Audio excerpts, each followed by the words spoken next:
less, use less. We're asking for too much, I guess. What? 'Cause all we get is...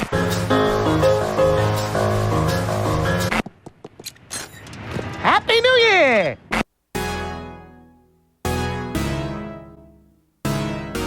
The word of the day is recognition.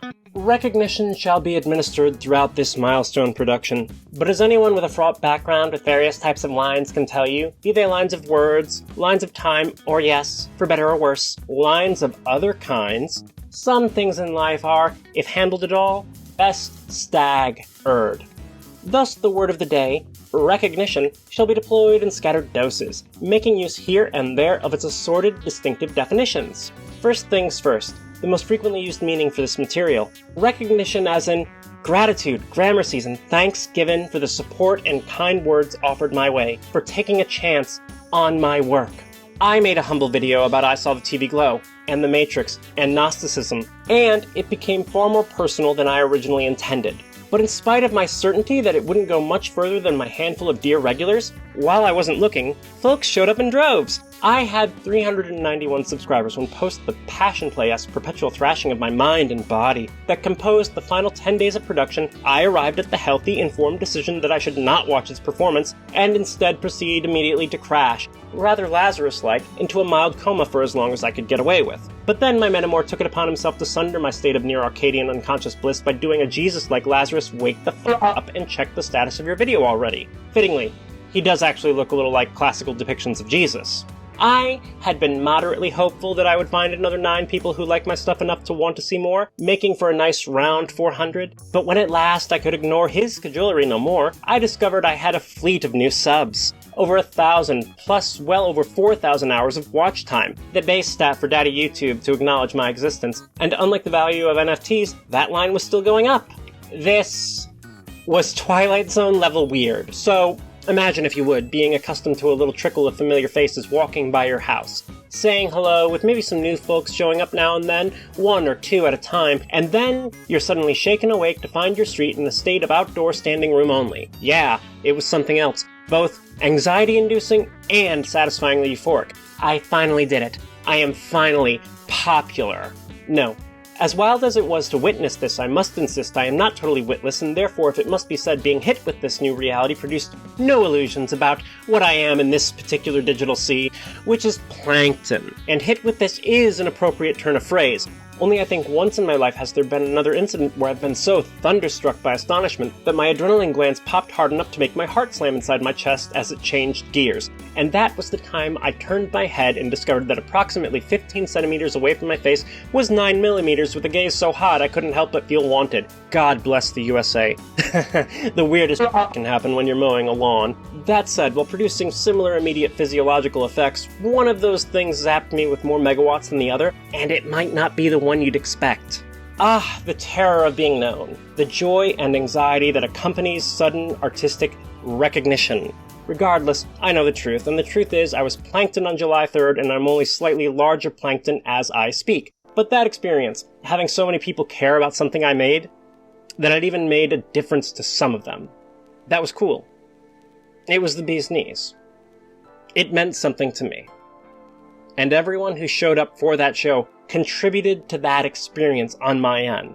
And because of the magnitude of that feeling, I want to do my best to offer some proper acknowledgement of you as individuals, plus anyone who's ever watched my stuff. But I'm afraid that is a Godzilla scale tall order, because the truth is most of you are mere fractions of a shadowy conceptual mass from my purview. Flickering numerics, the silent digits of the purview counter. We don't really know each other. But we have, in a sense, come into contact like strangers who smile at each other on the subway. We have affected each other in some way. Beyond that, for all its wonder and, yeah, its horror, we are sharing a moment in history. And if my comment section is any indicator, we are sharing similar experiences and feelings to some degree, and that reality is no less true or meaningful to me. And all I can do is the best I can. So thanks. Thanks for watching my thing, my stuff, and if you did more, if you liked, subscribed, and or shared my video out so others that might want it or need it might find it, thank you. And your comments, oh my god, the comments section on this one. Thank you for your comments. Thank you for stepping out a little from that shadowy conceptual mass of numbers and being a little more known. Not just by me, but others. Honestly, the comments I got on this video were their own reward. People sharing their opinions and their stories, people recommending media to me. I haven't gotten to everything yet, but I did watch Nightbreed about a week ago, and that was really good. Seriously, you are all just so sweet. Thank you again and again. However, the thing is, thank you is kind of this convenient stock phrase, and it can mean a lot of things, or nothing at all. At this point, it feels kind of vague, and gratitude alone is really not all I am trying to express. So, after careful consideration, I've landed on a sentence that boils down what I'm trying to get across in my trademark long-winded manner, because while I will be using such terms again for simplicity's sake, I want to at least get it right once. So what I'm really trying to convey is not mere gratitude for you having watched my thing, but for the fact of you. Like suddenly coming upon a delightful acquaintance you weren't sure you were going to be seeing. Recognition as in, hi, remember me? I'm BRB, and I am happy you are here. Now without further ado, welcome to the after party.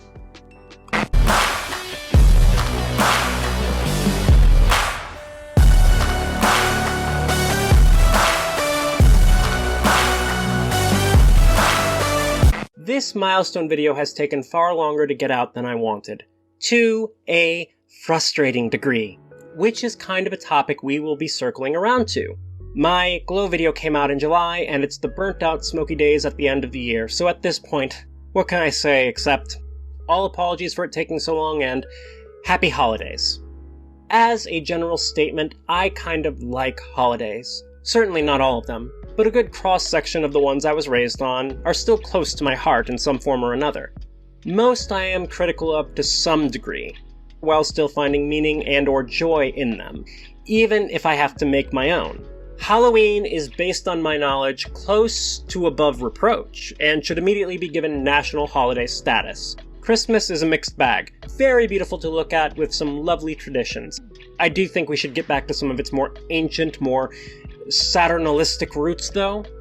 4th of July, yeah, not a fan, not putting in the effort to build my own meaning there. Even if it weren't for the whole inherent nationalism of it, once you've experienced holiday fireworks in a couple cities in Europe, Independence Day shows are just kind of, they lack the fire. Overall, I like holidays. I like learning about them, I like the decorations, I like old holiday specials, I like doing themed stuff at specific times of year. I like releasing videos on holidays when I can. Gives people dealing with lousy families the opportunity to decompress or to ignore them altogether. I started working on this version of this video in November, and I'm kind of boxing the pipe dream considering my various responsibilities, technology issues, and other factors of getting it all done and out by Thanksgiving. Which would be appropriate given my expression of gratitude and my own tradition of writing out a list of things I'm thankful for every year on that day, which I feel is a valid and positive alternative for the use of the holiday instead of the traditional gentrifying of US history and being uncomfortable at family dinner. Fascinatingly, whether you still buy the national myth or you're aware of the reality of Thanksgiving's purpose in modern US society, Thanksgiving as a holiday is historically more like Christmas or Easter than it is the 4th of July, in that it's kind of this mutation of older traditions, including one strand of influence which was the Day of Humiliation and Thanksgiving, on which people would fast. So next year, I guess I'll skip dinner, put on my boots, insult my subs, and make them say thank you. I'm joking, of course. Yeah, I would be thankful to get this out on Thanksgiving, but I am not working under ideal conditions. So most likely you are watching this at any point during the final days of the year, releasing between December 20th to the 31st. Have I made it in time for Christmas? Saturnalia? Are the stockings still hung by the chimney with care? That's appropriate as well, because your presence is and has been an absolute present. Time feels so funny when you're talking to people in a video, especially when you're talking about it, and the truth is any time in the final days of the year will do. Hello, my freaky darlings. It's BRB from the far-off future of 2026. For those in the know or those with eyes, this did not come out in the final days of 2025, not even on New Year's Eve as I posted about. Instead, it arrived today on New Year's Day, because I needed to add a disclaimer at the last minute, and then my internet decided to take New Year's Eve off along with my slum's hot water.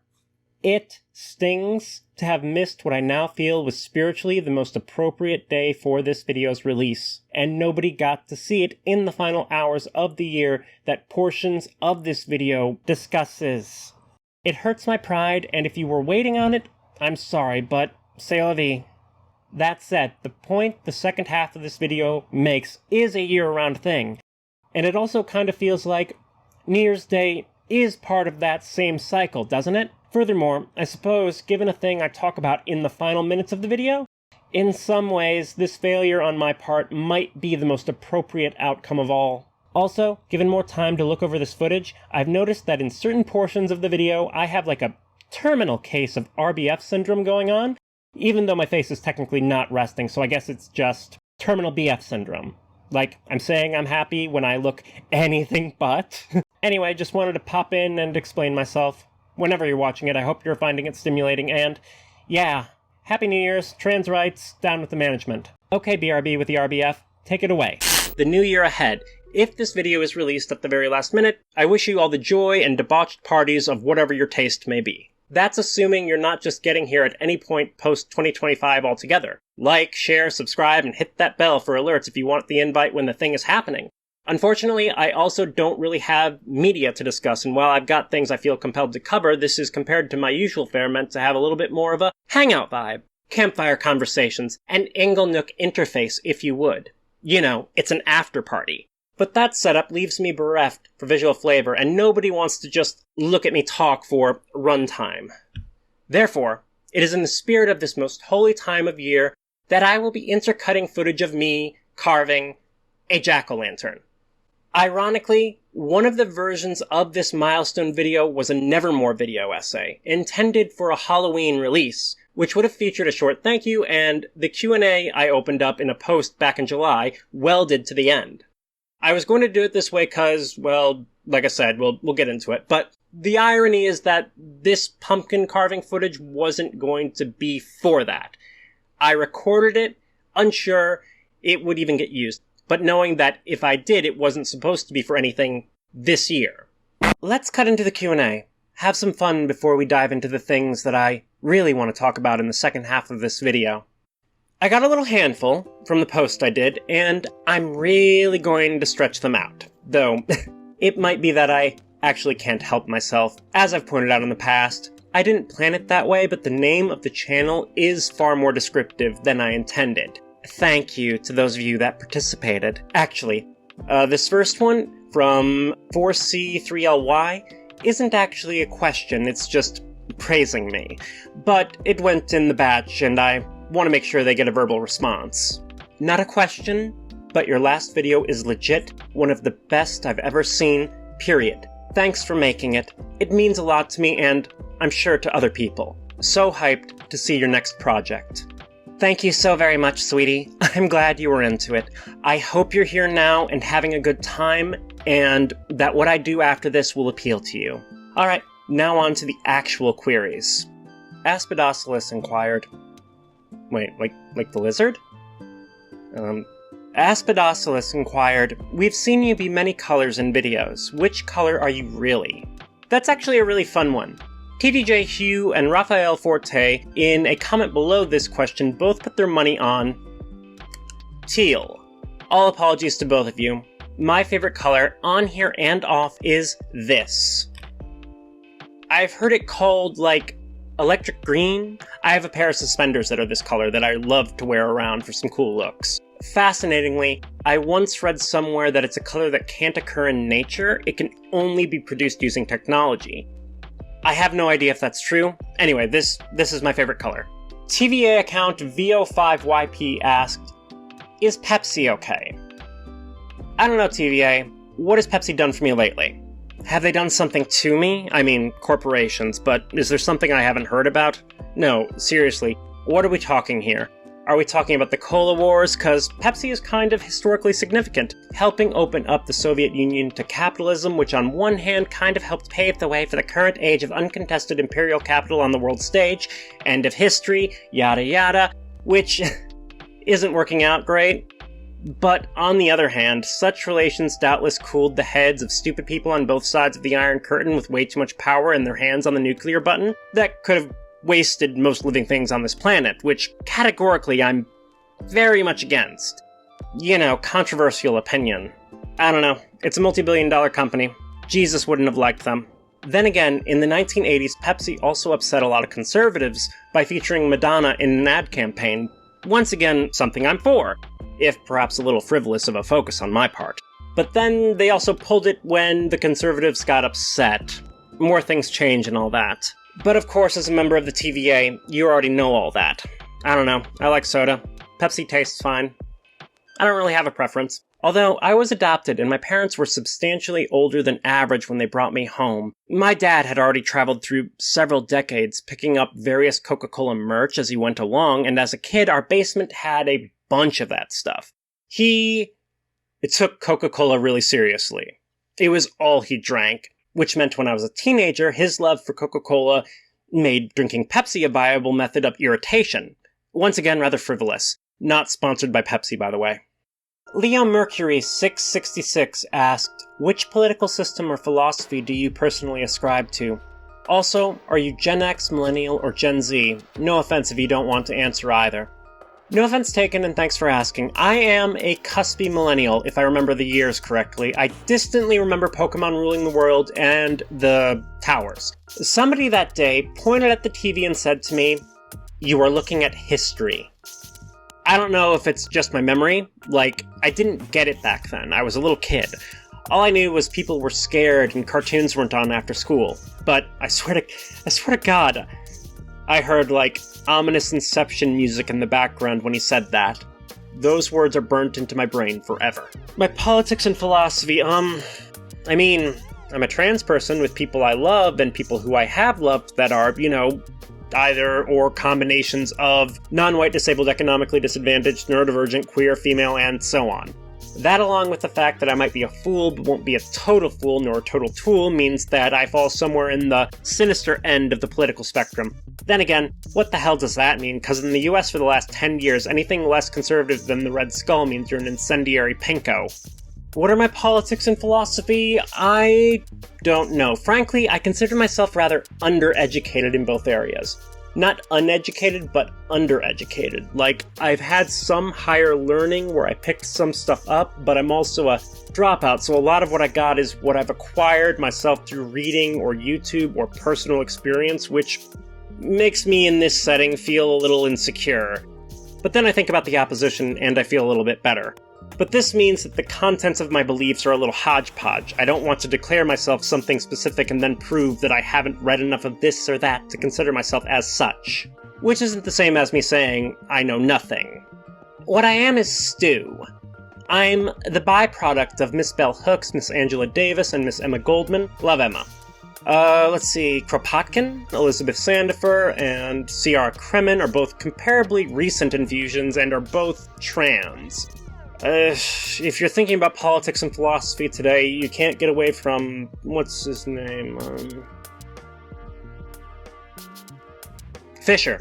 Definitely should toss in a mix of narrative writers who were intentionally political. Burroughs, Hunter Thompson, Orwell, Sinclair Lewis, Alan Moore, of course. History, I've read a lot of history, particularly on the nastier aspects of the 20th century. And actually, another really big influence is this book. It's really important to how I see things. Anyone who knows who this author is and is alarmed, yes. The Stanford prison experiment was very unethical and all around just bad science. That said, I think many of the conclusions that Zimbardo draws about people and society are on point, and especially given that this is going to be a source probably in a couple of videos I'm planning, it would be impolite to leave it off the list. Somewhere in that mix and more is where I stand. I've pulled from all of these for my worldview. I am an acolyte of none of them. I guess to sum things up with something simple and solid, I'll go with a line that stuck with me from children's author and trans ally K.A. Applegate, which I remember from when I was a little kid. It's playing delightfully off Orwell. We are committed to the belief of basic moral certainties, that freedom is better than slavery, knowledge is better than ignorance, and peace is better than war. That's not an exact quote, but that's about right. Next we have Raphael Forte asking, kiwis or pineapples? Pineapples, no question. Can't even think of what a kiwi tastes like, actually. Definitely pineapples, and if we ever met and you've got a chef's knife for me, I'd bet $20 I don't have that I can carve, peel, and prep for eating a pineapple faster than you. The same with watermelon. Actually, I'm not really sure. It's been a few years since I've had to do, 200 of them a night, so maybe my skills have slowed down and I'm just talking shit. Or maybe I'm trying to game you.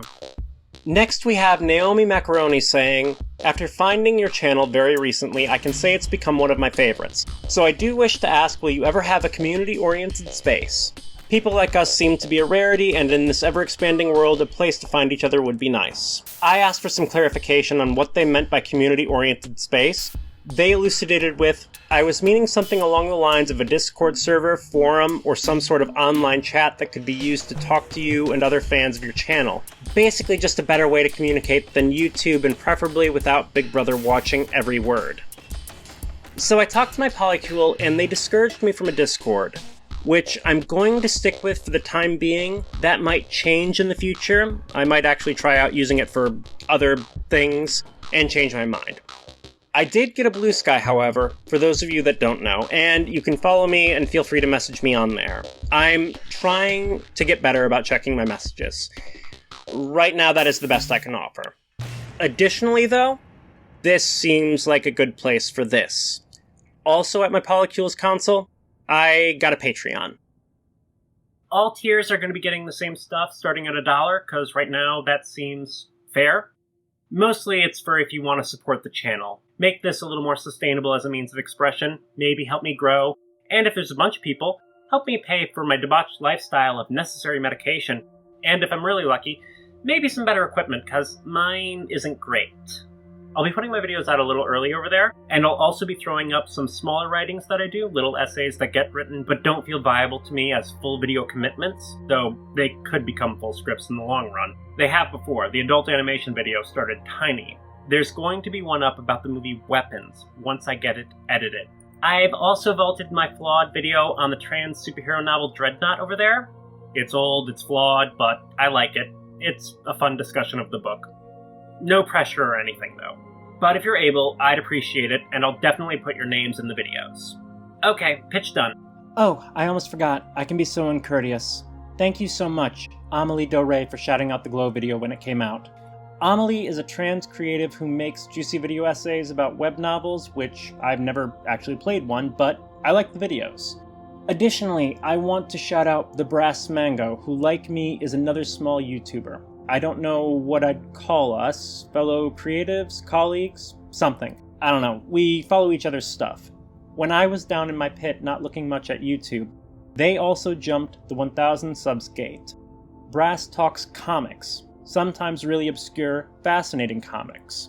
The style of all the vids I've seen have been really chill affairs, so if you need a break from YouTubers who constantly blast you with mind-melting sound and color, thebrassmango might be worth a look.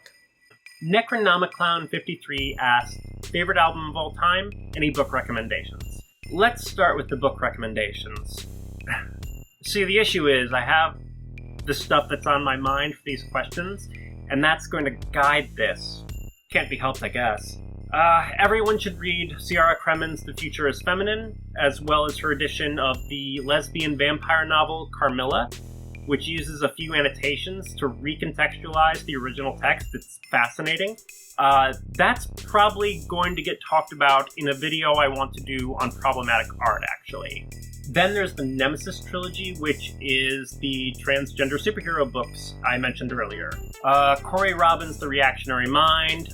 Blitz by Norman Ohler is about chems in fascist Germany. Super Gods by Grant Morrison is a very fun book. It's a combination history of the superhero genre and the US comics industry as well, and an autobiography about a very interesting creative. What else? I Like to Watch by Emily Nussbaum is a great book of essays about TV. If you want a good novel to read, do Horns or NOS 482 by Joe Hill. And there's Dispatches by Michael Hare. Basically, if there's a classic of journalism from the Vietnam War, it's probably Dispatches. Comics. 20th Century Boys from Manga by Urasawa, and Alan Moore's run on Swamp Thing, which if you like the way certain parts of my videos sound. T. In spite of consideration for the moral imperial degradations that led to T's diffusion throughout British society, it would be disingenuous to deny that today T is as much a part of British culture as the troubling legacy of that aforementioned imperialism. It's weird, yeah, but sometimes things work out that way. Then you have the captions in that Swamp Thing run in part to thank. Or to blame if you don't. Moving on to music, I don't really do number one things when it comes to media, so here's some albums that I really like. Danger Days, The True Lives of the Fabulous Killjoys by My Chemical Romance. It's an experience. Somebody in the comments of the Glow video actually said that my opening reminded them of Dr. Death-Defying, who is the wraparound radio host of the album, which is high praise and very appropriate, because while I didn't use it for the Glow video, I listened to Danger Days to get myself jazzed up for filming the Alien video. Then there's The Cool by Lupe Fiasco. What to say about this album? Christ, what an album. Just Intruder Alert makes me so sad I want to bawl. I am still trying to interpret Streets on Fire all the way around, it gives me chills. Little Weapon makes me seriously interrogate my relationship with FPS games. It also has the best song from the perspective of the devil since the Rolling Stones' Sympathy for the Devil. Actually, I'd say Put You on Game is better. Other albums. Icona Pop's This Is Icona Pop. I love it, enough said. It makes me want to dance. I have to include The Wall on this list. Call Me Basic, it's Pink Floyd's masterpiece. Its only flaw is Young Lust is too long, and Empty Spaces is too short. Rapid firing now. Swedish House Mafia's Until One, Against Me's Transgender Dysphoria Blues, The White Album, the score to Only Lovers Left Alive, Lady Gaga's Edge of Glory, Mad Conductor's Mechanical Claw. Lately, I've been listening to Metric's Old World Underground and Dead Prez's Let's Get Free. Late arrival to this list, during the final weeks of production, I discovered Run the Jewels 4. It snuck in under the wire. It is my favorite album that I heard this year. Special mention must be made to this album by Modest Mouse. I got a lot of comments from people who picked up references I made in the Glow video. It wasn't over before literature-inclined viewers were asking if This Is Not For You was from House of Leaves. I got even more of a reaction to the phrase fear and hunger, and unbelievably, folks caught the less than 1 second of audio I took from that game. But in all the comments I read, and I read as many as I could keep up with, not one person commented something about being a hummingbird who has lost the plot and we will not move, because we have Good news for people who love bad news, which is the title of the album. And as a phrase, it featured in the chorus of a song that was one, very important in earlier versions of the Glow video, with the line remaining in as an artifact, and two, was a song that in an insane amount of irony. If you'd asked me to pick a theme song for myself during the deepest part of my self-destructive egg years, this song would have been in the top 5 I might have thought of. The title of the song that features the phrase, good news for people who love bad news, is Bury Me With It. Yeah, you see how this could have been a bigger part of that video. And that's the Q&A. That seems to be the limit of my elasticity. That's as far as I can stretch things. I know, I'm impressive, right? Really, thank you again for participating. So, Milestone video, right? What now? What are these even supposed to be anyway? Better question. What's with the pumpkin at maybe Christmas? Mirror, mirror on the wall, I know exactly how fair I am and love being reminded. But hold off on that and just let me know if Ursa Major is out, because I'm going to need people to bear with me as I've been feeling quite reflective. Halloween and the carving of jack-o'-lanterns traces back to the Celtic festival of Samhain, which, as I understand it, was a harvest festival that marked the shift from fall to winter. A more contentious idea that I've seen around, certainly one that is popular in modern pagan circles, is that Samhain was essentially the ancient Celtic New Year, but others have contested this. I didn't do a ton of research, so please take that idea with a grain of salt. However, that concept that it was centered around this idea of transition, one phase ending and another beginning, that seems to be fairly well agreed upon. I am not saying that these things are the same or even rough equivalents, but if you can see what I'm getting at, then you catch that Samhain and the end of December in the place I come from have some similar thematic connections. I should probably say, explicitly, I am not an expert on Samhain. The ideas that I'm spinning around are purely some thoughts I had years and years ago when I was doing some light reading of probably Wikipedia, so any mention of anything about Samhain should come under the header, as I understand it, take what I say with a grain of salt. By the time you see this, my home will likely be covered in snow. Both Samhain and the final week of December are seen as a kind of final party as the current period falls away, be it year or season, out with the old and in with the new. Depending on how you look at it, it might be seen as the after party for the period that came before. Samhain was also a period of reflection, something I feel we US Americans do too little of during our holidays. I'm all for the bacchanal, believe me, but just a little reflection, remembrance, introspection, before heading out to the debauchery. In the case of Samhain, I believe your reflections were to be concentrated on your ancestors and those who had passed, as the veil between the land of the living and the spirit was most thin at that time. Alternatively, the end of December, the holidays as we say, is good for thinking over the year. Things you've learned, what went right, what went wrong, where you want to go, how you've grown, how you hope to grow, and how you're trying to do it. Furthermore, perhaps we should take just a moment to focus a little on a strange bit of trivia to do with the origins of modern Christmas. What you have to understand is, when we discuss the threads from which Christmas emerges, we often mention the importance of the ripped-off pagan festivals, and that ripping off is significant, but far fewer words have been spent speaking on the fact that the version of Christmas we experience, the holiday juggernaut so many of us celebrate/suffer through, does not become what it is without A Christmas Carol by Charles Dickens. There have always been end-of-the-year celebrations, including traditions that fed easily into the crater that modern Christmas made in culture.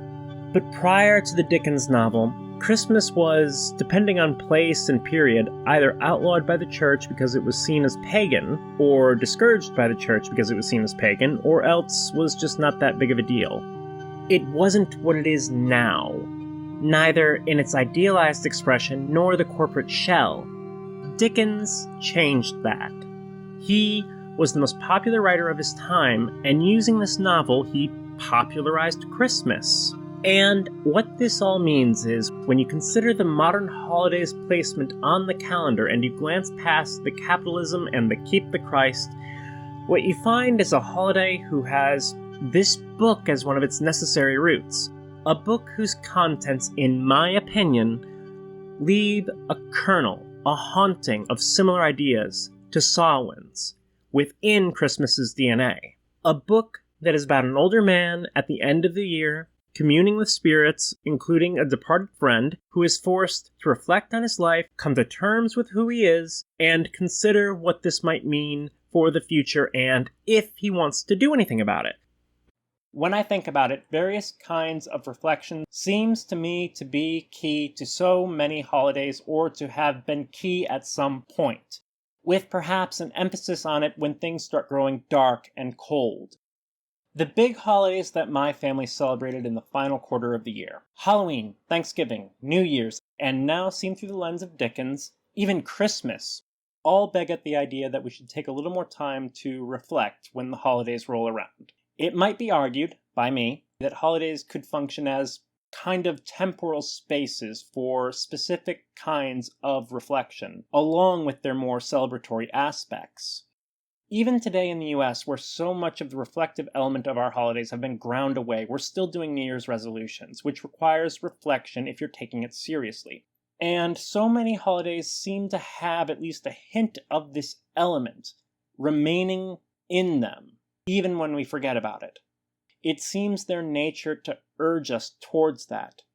Or maybe I'm talking nonsense, trying to find a unifying concept of holidays by mere pondering. But either way, the idea that it's best to take time to reflect is good advice. And it seems the moment for it. Blunt honesty time, and frankly, honesty is hard because honesty means vulnerability. And that's something I kind of still struggle with at times. This video gave me a lot of trouble making it. Absurdly more trouble than any other video I've made. Actually, It's not so absurd because really the video wasn't the problem. No, the video was trouble because I was troubled. If you'll give me a little more of your time, I'd like to talk about creativity, having the devil on your heels, and depression. I swear to God, this is not a narrative of me suffering from my own unprecedented success. I am not big enough for that. Although, with a little more time, hard work, luck, and support, who knows? You pretentious little insignificant artist. This is going to be the most self-indulgent thing I've ever made. I swear the videos that are coming down the pipe are not me-focused. I didn't think it was possible, but I am honestly sick of talking about myself. Now, let me spend an inadvisable amount of time talking about myself. Natural panic aside, the couple of weeks following the Glow video's release were so wonderful. You were all so lovely. It was such a lovely experience. Artistic recognition. A bunch of people cared about what I had made and wanted to see more. And that was in the aftermath of a project that had been such a creative rush to make. On top of that, not one person, as was my aim, but a minimum of 20, who that last video was for. 20 trans people whose eggs cracked during the runtime of my video, or else who had stalled out in their transitions and found the strength to start fighting again, 'cause of my words. That's a heck of a feeling. I'm so happy for all of you. So yeah, that creative rush followed by such a feeling of success, having done not only well, but done good. Taken in tandem, I am not going to mince words. That felt great. I figure that is a modicum of what it must feel like to be a rock star. That was cool. It's the kind of buzz a creative dreams of and works for. The work in itself was good enough. One person was enough, but this was just grand. And that's what it was for a bit. But by the end of July, it was all a very powerful balm that I am thankful for on the fact that I was not doing so well. Things got bad. A trans person and a creative in 2025 with a predilection for major depressive disorder, suffering from a severe resurgence of that disorder. Can you even imagine? Scandalous. Throughout, I kept trying to make this video, or a video that included elements of the first half of this milestone, and every attempt kept hitting a wall or falling apart. I went through 35,000 words, 7 versions, different ways of handling it. Now, it should be said that about 20,000 of that were other essays on which I was going to attach the thank you and the Q&A, which was functionally me trying to write myself out of the hole I was falling into. Which, in my defense, does sometimes work for me, or helps mitigate the depression to a manageable level. Not this time, though. Getting depressed is pretty standard stuff for me. I cycle in and out. I have methods for handling it. I prep for it. This time, though, a combination of personal stuff that I'm not really feeling going into specifics about, and what we'll summarize as politics, conspired to kind of keep knocking me down and kicking the shit out of me. I'm sure you can't relate. The usual methods of keeping my head at least above water or pulling myself back up weren't working, and I think the reason why is I might have spent the first half of the year, the part where I made ATBP, rendering myself down into a vulnerable position. I mean, it's not like I spent 6-7 months revisiting the sites of multiple sources of sadness, regrets, and other raw nerves almost every day, where for every story that was in the video, there were others that were written but cut out. And even after the slice, they were always within my awareness, because working on the video was this constant reminder of those memories. Yeah, no, the Glow video left me so emotionally vulnerable and drained, which has never happened before in a project, never where I had to just come back to it day after day. The weird thing is, through most of that, I couldn't, feel how it was draining those reserves of psychic resilience, because at the same time, it was a party. It was creatively exhilarating. After the blue pill was made, with the devil on my heels. For me, a good creative project is like driving a car with a powerful engine. Hopefully a little more powerful than you're used to, so you learn something. But this kind of project isn't like that. This is like being strapped to the hood. You're compelled. It's like something is chasing you. You're not driving, you're being driven. That's how into it you are. It might be dark, it might be stressful, it might be sad or painful. It may not even be fun, but the doing of the thing is meaningful and exciting in the moment. It's like ecstatic dancing. It carries you away. And the thing is, those are the projects that I'm most looking for at this point in my life. The ones that give me the feeling of need to do the thing. I've had other projects that I would describe as devil on my heels. I just wasn't prepared for how deep I was going to sit in the morass of my own history. I hadn't done that before. Not directly, not without the shield of fiction or character or metaphor, just directly talking about myself, about my experiences. I didn't realize how it would affect me. I guess that's the lesson there. Now I know, if I dive that deep into baggage unpacking again, I'll stagger production. But this summer, when it was over and the rocket fuel drained out of my blood, my psychic reserves that usually keep me going were terminally exhausted. And the general state of affairs, both personal and political, served to repeatedly not just knock me down the further things went along, but knock me deeper and deeper into the ground because I didn't have the mental energy to stabilize myself the way I usually would. Even with how bad things have been, I think under other circumstances, I would have gotten my footing. That's been my experience anyway. It's been a long time since I've gotten so bad. Throughout this, I was still trying to keep going as I had been, and it wasn't working. Each version of this video I tried was like a car that kept stalling or crashing, and for a while, I could not accept that the problem wasn't the cars. It was the driver, 'cause I'd just had this big success for me, and I felt like I needed to get another piece of work out because I didn't know if I'd ever have people's eyes again. Look, I started doing this with the full knowledge that the likelihood of being an actual viral darling was fairly nil, so if this is as far as I go, I'm okay with that. I won. It's like Jim Morrison said to the guy when they were told they'd never play the Ed Sullivan Show again because Morrison refused not to say higher in their performance. Approximately, dude, we just played the Ed Sullivan Show, but at the same time, not getting something out, not being able to produce such a simple work in that moment when I'd had just that little bit of attention felt wasteful. It felt ungrateful, which affected my sense of self and fed back into the depression, dragging me down while also keeping me banging my head against the brick wall of what we'll just call melancholic's writer's block. Or maybe perpetual stress-related exhaustion. I think around the end of August, I kind of had to own up to how severe things had become, and I did the thing I should have done at least a few weeks before and saved myself some time and frustration and misery. I took my antidepressants, which I hadn't needed in a long time, and I cycle on and off of because for an extended period when I get back on them, they seriously muddle me up. Now, this does get better over time, but then at the other end, if I take them too often for too long, they totally stop having any actual antidepressing effect. Muddled as in hard to think, and the first month to 6 weeks are so hazy, they turn my brain to slush until I adjust. I can do things, but composition and generating ideas is not happening.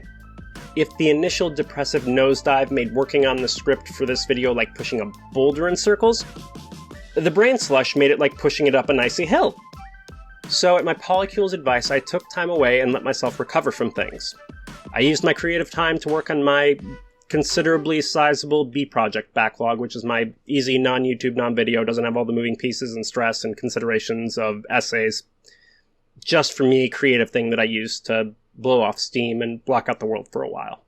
I also read a bunch of papers, which I'm going to have to go through, but I'm pretty sure considering some of the titles, there's some useful highlighted stuff in there for upcoming projects. But what's the score here?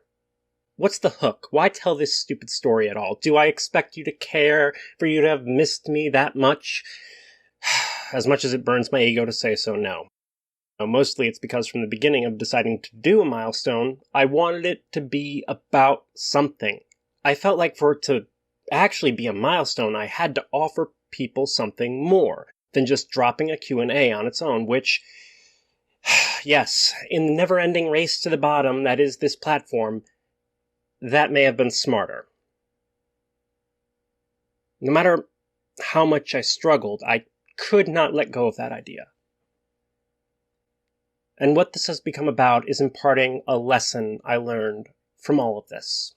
If you get nothing else out of this end of the video, if you find everything I go on to say from here to be nonsensical garbage, okay. But take what I'm about to say to heart. If you have an idea for a creative project, you should go for it. You should make something. I certainly can't promise success by any barometer, but consider the following. I have no idea what I'm doing. I work with ancient equipment. My video editing software is so out of date. That is one of the reasons it takes me so long to make videos in general, my recent issues notwithstanding. Rendering is a process of standing around for hours, praying my machine doesn't burst into flames. Additionally, the only skill I had when I started making videos was I knew how to string a sentence together. I'm still learning. This is not me humble bragging. Well, yeah, I am a bit, but allow me to knock myself down a peg, because what all this should tell you is that if you thought one of my videos was good, then anyone who has a computer can make something of that quality or better. Therefore, if you have an idea and you like it, or you think it could help people, play with it, experiment, create. I worship at the altar of creativity. That is my only true faith. I encourage everyone to not only be creative, but to be ambitiously creative. Challenge yourselves, and then share it with others. Which leads me to the bit of, earned knowledge that I want to pass to you. I am talking about it primarily through the lens of creative productivity, but really it's just about life in hard times, and it's not exactly new. You hear it often enough. It's just really easy to scoff at because of how hard it is to actually undertake it, and I certainly have. There's a sentiment that goes around. It's something like, take time for self-care. Well, no duh, right? But the fact is, this is actually a big ask. It sounds so basic because it should be, but no matter how many memes we post about how good girls take time to eat, sleep, relax, and take their meds, a lot of people hear this advice and still fail at it. And I don't think people that fail at it fail due to apathy or self-destructive tendencies. Those might be involved, but they're not the cause. People fail at it because, well, we all know why. Because the world we exist in is hostile to us taking that time. The conditions we exist under make it hard to keep up with or even think about it. And they make it hard to see and understand when your psychological situation is getting near a cliff. It is hard to consider maintaining your mental health so that you can keep going when you're down at the grocery store, calculating calories for dollars, and trying to figure out how you're going to pay for your medication, and you have to get to work, and also, don't forget that the world is burning down. I'm lucky that I have people who support me in my life, and the things I care about, and help me, and I still fell apart this summer. I still got ground down till things started to crack. Take care of yourself is a big ask when there's things pulling you in multiple directions at once, when there's external and internal pressure constantly bearing down on you. We exist inside a tumult, a tempest, and often turmoil. This is the reality for most people, certainly most trans people.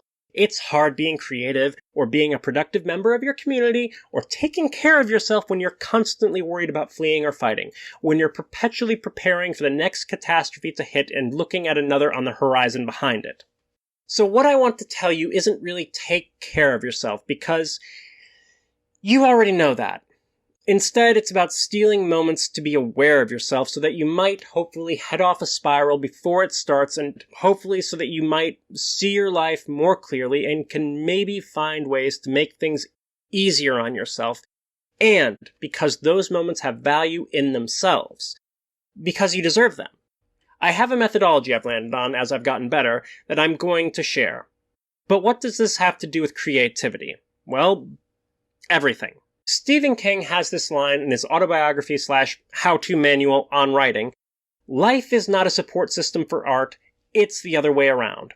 When I was younger, I kind of rejected that notion, embracing the idea that as a creative, if you cared about what you did, good or bad, win or lose, by whatever metric you choose, your life, in fact, had to be a support system for your creative work. That commitment was your responsibility. Now, this is the part where I am supposed to suggest that I have matured and at last come around to agreeing with King's axiom that creative works are to be a support system, and yes, but no. I still feel a sense of responsibility and commitment to my creative work, and for all the trouble it brings me, I choose that. It provides me a sense of meaning and purpose. Thus, where I've at last landed on the support system debate is not one or the other. Rather, the creative work and the creative are obviously interdependent. It's a symbiotic thing. And it seems absurd that I could have ever seen it any other way. It is not true that your mental health needs to be taken care of or you can't do good work. It is absolutely possible to do great work while burning up your life as fuel, to the point of near or total destruction of your mind and health. Stephen King himself is proof of that. But if your goal is to do your best, to try to give the best you have to your creative works, and especially if you'd like a body of work that grows with you as a creative over time, then you need to do your best to maintain, as Hunter Thompson might have said. You need to do your best to manage some level of psychological stability, and is that always going to be possible? No, probably not. But it's better to make the attempt. Trying to take time to be aware of yourself, to study how you are doing, is the advice I want to pass along. This has several values, but I think most of note right now is its utility in attempting to sustain basic functionality, for surviving times like the ones we are living in. It will not fix the appalling material realities we are existing under. This is about awareness, keeping us on our feet, hopefully seeing ways to think and move better by having that recognition of ourselves and our present situation with clearer vision. Even keeping us in a condition where we can be productive, where we are willing to fight for ourselves and the people and things we care about. As it sits right now, it seems what happened to me was the nasty storm of elements I'd been sucked into during the summer, brewed by the first half of the year and things going on. That storm made it hard to believe the place my head was and the place my head was headed. And once I was securely locked in a dark spot, it kept me from accepting how severe the situation was. I kept trying to operate as I had been before the crisis initialized, not taking into account everything that was going on with me, not accepting the reality of my own psychological descent, even as basic things got harder and harder. And I could have maybe prevented the situation from being as miserable and debilitating and prolonged as it was if I'd just made a practice of regularly performing that internal look around. I would have maybe seen sooner that I needed to just take the meds in spite of delays due to temporary brain slush and get myself back on steady ground. This would have all been done sooner if I had just taken a little time to stop, get out of the shell shock of my own life, and introspect. Let go of what I can and figure things out instead of persisting in trying to push forward through a brick wall. Therefore, I recommend as we try to exist in this hostile thresher of a world that we take a little time each day to try to understand where we're at. A little time to look over the disparate pieces of our experience in the moment. The motives, wants, and needs pushing and pulling us, what the weapons firing upon us are doing to us, and even consider the love and joy that stands behind or beside us. I feel like I'm taking talking points from Mr. Rogers. I'm making it sexy. It sounds like I'm advocating for, meditation, and that might work for some, but that actually doesn't work for me. Did you know roughly a fifth of the population is made uncomfortable by meditative practice? Instead, the methodology I've settled on is ritual. In an interview I once saw, Emily Autumn discussed how each day she draws a heart on her cheek as a moment to take for herself if she gets nothing else. That's the kind of thing I'm talking about. You pick a task that doesn't take too much thought, nor is unpleasant, something for you, and you block out what you can for 5 minutes, and you try to consider the cogs and wheels of your life as separate pieces. You perform an internal mapping. Once a day, try to understand where you are, where you want to go, or where you're going in spite of not wanting to. And look for things that can be done to help, not to mention issues that can be halted or slowed before they grow out of control. Signs of progressing internal emergencies. Answers to why things that should be working aren't. Inventory management. The most basic starter questions are, of course, how am I doing? What am I feeling? And why? And then you analyze those answers to go deeper. Think of this practice as the development of a daily grounding wire for yourself, generating an eye in the storm. It's a moment to breathe, though not necessarily a moment to relax, in the common sense of the term at least, though you deserve that as well. Rather, the goal is the work of intentional reflection. You'd be surprised what answers you can discover in those 5 minutes when you put in the work of making a habit of this. And even if you get nothing one day, it trains the mind to work things out in this way when given the opportunity. It's a psychological muscle that needs to be built up, because it's also a psychological muscle that the management would rather see atrophied.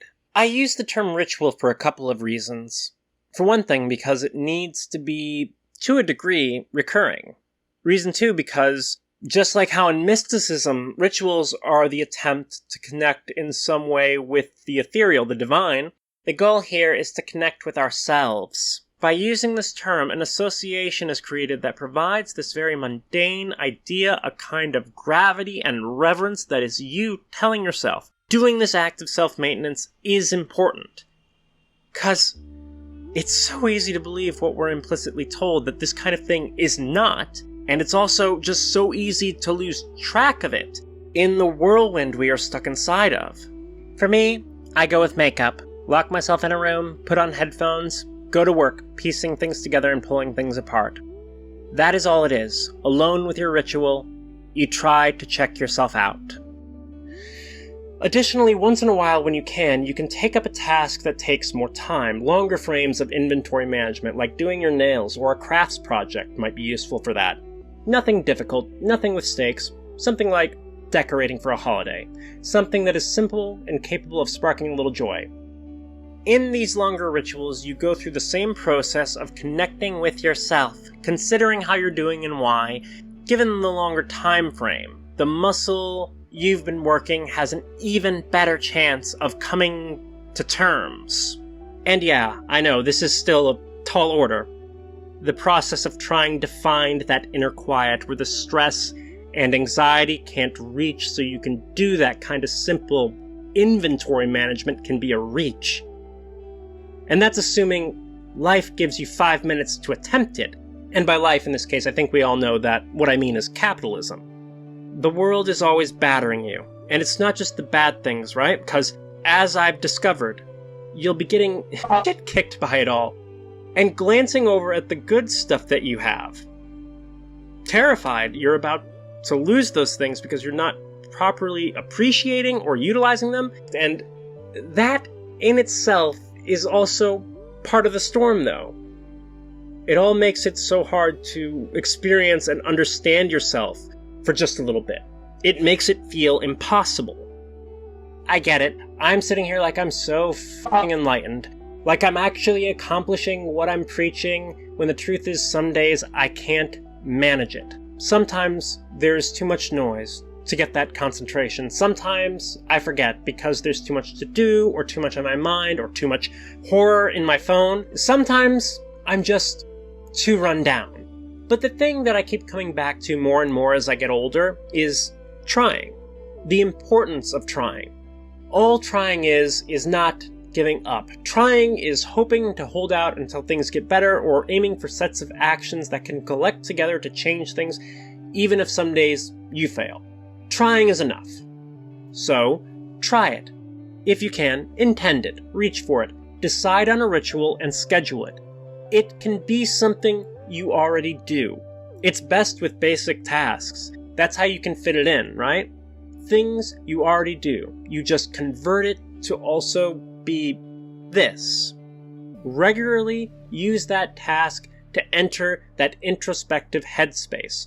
You transform that into ritual, reflection, a moment where you hunt for the recognition of where you are and who you are and how you're actually doing in that moment. I recommend it. I recommend trying to carve out that little space of time for yourself. And then once in a while, hopefully you can find time for those longer spells of introspection too. That's the idea. You carve out time when you can. Time to stop and map yourself as you do something. Maybe something like carving a pumpkin? It's possible you'll see this footage again. I filmed it so I'd have it if I decided to do a different potential project ahead of next October, but I didn't do the carving for a project. I actually try to carve a pumpkin every year. As I said, I like holidays, except this year as I was getting my brain back and returning to the things I'd set aside. I almost skipped it because it felt frivolous, when I so needed to be focused on catching back up with my life and things like this video. But then I saw it as an opportunity for decompression, a moment to steal that would be good for me to use to turn over my thoughts. That it was in fact best to take the evening for it. Old horror movies in the background, hot sweet coffee, and the calm that comes over you as you happily and spontaneously make something you love with your hands. Just thinking about things, letting them flow. A moment of peace. Would you believe me if I said I figured out what I wanted this video to be, what I really needed to write about in my Milestone video? After all the trouble I'd had. While I sat that evening working on this pumpkin. Speaking of which, looks like my pumpkin is done. I'm naming her Gorgeous Gordenia Gourd. When this is all tied up, I'm going to crash for a few hours and celebrate the holidays and generally keep pulling myself up. Get to work seeing if I can light a spark and get the devil at my heels. Fortunately, I think I know a couple places to start looking. And I guess, show's over for now. Thank you again for watching the previous videos, and this one too. I'm happy you're here. And to anyone who didn't make it, I'm happy you're in the world. Happy you're out there. Hope your holidays go well, however you celebrate them. Stay safe out there. Bluesky, Patreon if you're feeling kind and wanting to support the channel. Drop a comment if you want to chat. Go make something, and or get involved with your community, if you can and you're inclined. And, yeah, thanks. So much. So that's it. The word of the day has been recognition.